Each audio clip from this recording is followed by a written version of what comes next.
Today in the United States, nearly 2/3 of the population is overweight. Almost 1 in 3 Americans is obese. And no one wants to be. Americans want to be thinner, and yet old and young Americans are getting fatter and fatter and fatter. We all think it's our own fault. It is not that simple. The food industry is also at fault. We're besieged. Wherever we go, we're encouraged to eat junk food. And the government is at fault. We have government policies that promote overeating from the beginning to the end of the food chain. Tonight, we will tell you how the government and the food industry have helped to make America fat. Today, American farmers produce for domestic consumption vastly more food than America needs, nearly twice as much. And the more food we grow, the more we eat. Abundance has become the enemy. To begin with, agriculture works in America through farm subsidies. During the Depression in the 1930s, government began subsidizing farmers to save them from financial ruin. The money never stopped. This year, government will put roughly $20 billion into agriculture, most of it directly to the farmers. The most heavily subsidized crop in America is corn. Farmers plant nearly 80 million acres of corn, and in the last 5 years, they got an average of $5.5 billion in federal subsidies every year. The vast majority of corn is feed corn. It's fed to chickens, hogs, and especially cattle. That corn helps these animals grow faster, fatter, and holds down the costs of meat. That encourages Americans to eat more meat.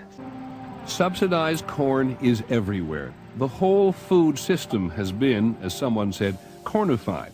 Corn is processed and put into thousands of products that Americans use every day. If you want to see more directly how farm subsidies can lead to obesity, there is no better place than your local theater. The popcorn you eat here is made with subsidized corn. One large popcorn? Sure, no problem. The popcorn is so inexpensive that the bag it comes in costs more than the popcorn. That's why you can buy the mega size for just a few pennies more. The oil they cook it in is subsidized too, and so is the oil they put on top. That is not usually butter, but subsidized vegetable oil. As for fruits and vegetables, if Americans were to follow a healthy diet, the Department of Agriculture says that nearly twice the number of acres of fruits and vegetables would have to be planted. Why do you think fruits and vegetables do get so little support from the federal government? Oh, I guess you could say our lobbyists aren't as good.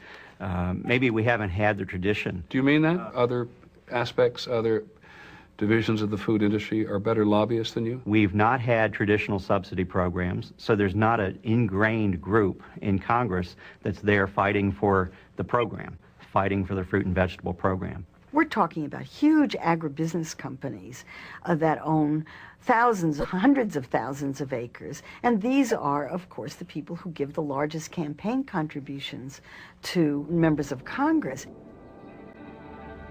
It does make you think twice about all the symbols of agricultural abundance that we see in the nation's capital.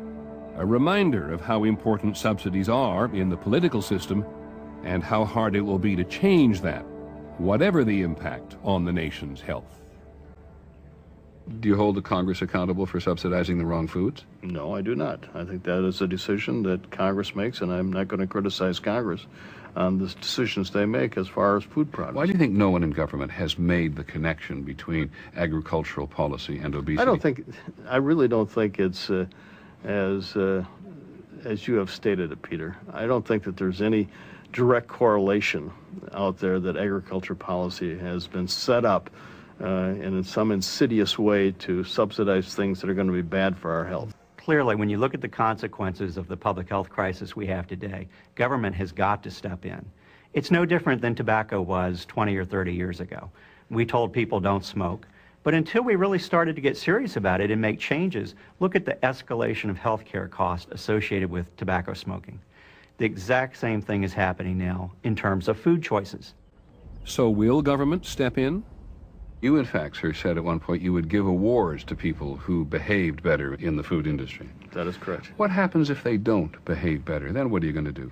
Once you start giving out awards for a particular company, particular fast food industry, recipient, or a soft drink, I think the other ones are going to say, you know, I want the award next time and I'm going to do more to get it. I think it's much better to be on the positive side than the negative side. The Bush administration urges Americans to exercise more and eat healthier. But there is no sign that government will obligate the food industry to change how they make and market food.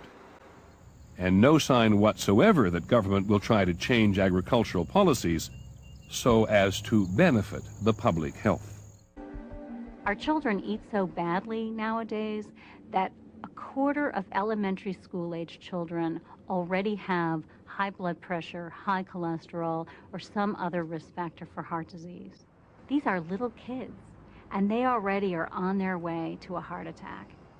Very young children are now showing signs of type 2 diabetes, a terrible disease that was never seen in such young children before.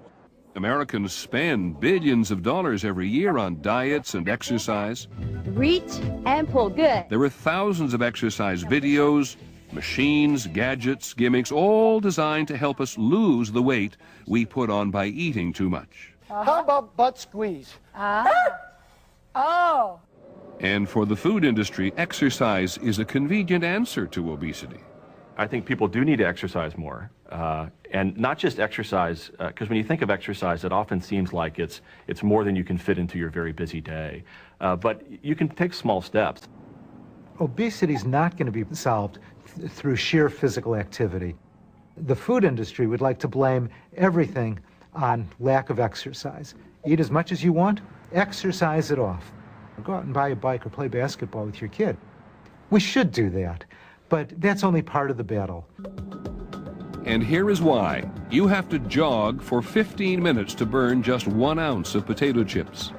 You have to bike for an hour to burn the calories in this soda. And this supersized meal at McDonald's has so many calories, you have to walk for 6 hours to burn it off. We would not support a move to eat less because that's not going to solve the problem. Simply suggesting to people that you eat less food really is, I think, it's not the approach to take. Kraft's approach is different. The company has proposed a wholesale review of all their products and their marketing because they know obesity is an epidemic. What we'll do is go category by category, product by product, to look for small but meaningful opportunities to improve the nutrition. What's the definition of meaningful?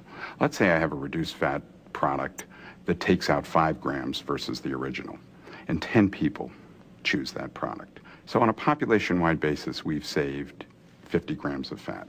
But if I take the regular version of that product and I remove 1 gram of fat, and I do it in a way that doesn't affect the taste, and now 90 people choose that product, on a population-wide basis, I've saved 90 grams of fat. Eat less means that we're not going to buy as much product.